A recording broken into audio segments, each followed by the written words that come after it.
So today we're in the town of Boca, California. Really not much left. You can see some of the burnt sagebrush in the background, and there's a couple grave sites here too. A little history about the town.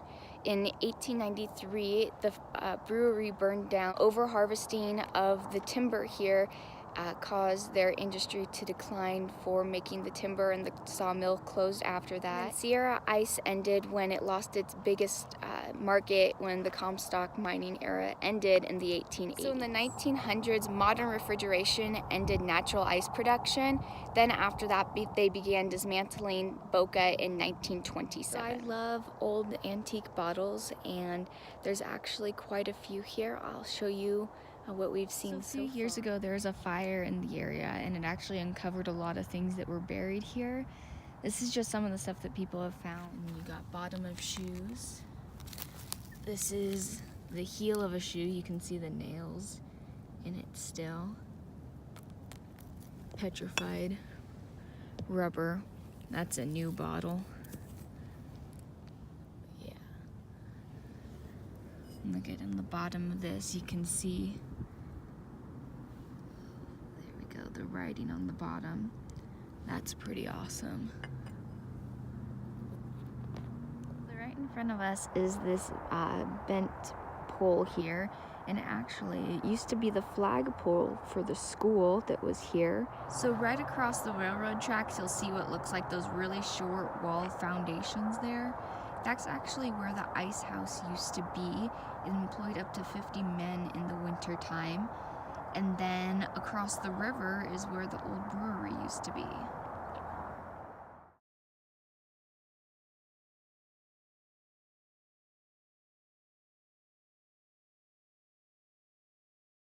So behind me are the two remaining graves here. The rest were charred and lost in the fire.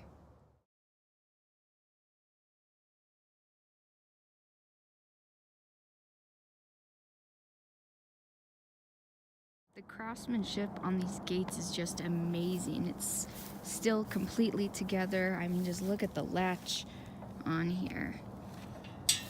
Still opens and everything, even after being through a fire and out in the elements. This is a child's grave. He was 2 years old and died in 1908. We also have these three graves right here. They were also all babies. This one died in 1903.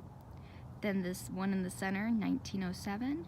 And the one on the end, 1908. So we found some more grave sites. This is the oldest one we found. They died in 1872 at 3 years old. There's a couple more over this way as well. This one is from 1870. They were 2 years old. The other one that's here as well, they died in 1869 at the age of 39.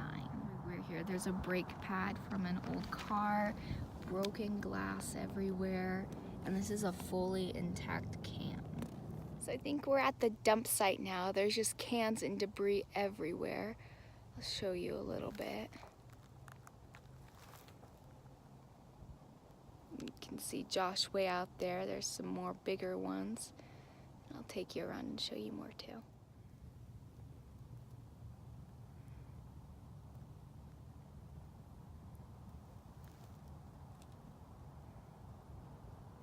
Right here looks to be a couple of stake side rails for an old pickup. And if you look down at the heads, you can see there the square nuts on them. That's pretty neat. And then right over this way, it looks like there's an old fender and a few more car parts as well.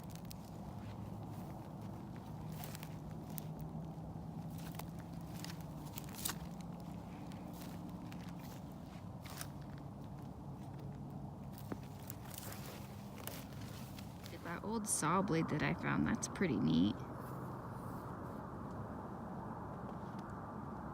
Over there is the dam for Boca Reservoir. And you come this way, and you've got the tracks down below. That foundation, the Truckee River. And back here is where a lot of the town was as well. And the grave sites over there. Down to the railroad track, and we saw this old axle here. It looks like you can see it lost its bearing right there, and that's just the race left. So yeah, not old or anything, but still kind of cool. We're down at the foundations where the ice plant was, and it's pretty big. You can see it goes the entire length down there.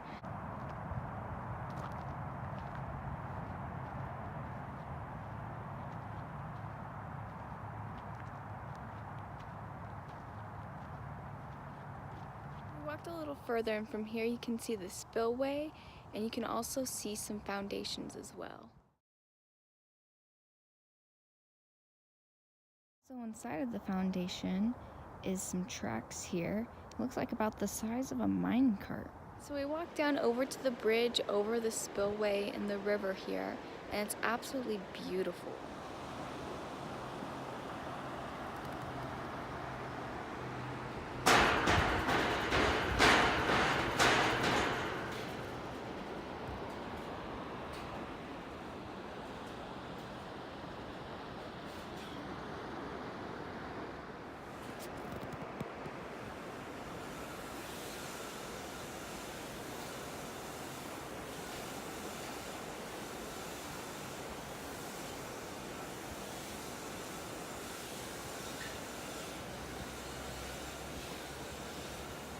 Ways down from Boca, there's this old bridge here. We'll walk down it a little ways.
Trip to Boca. We had a great time. A lot of history to see here, and it's definitely worth the trip. And all the trails are paved, so if you have a hard time on trails at all, there's no need to worry about that. I highly recommend coming here. They have history markers along the route of the trail, so it's definitely worth the trip. I hope you guys have a great rest of your day, and thanks for watching.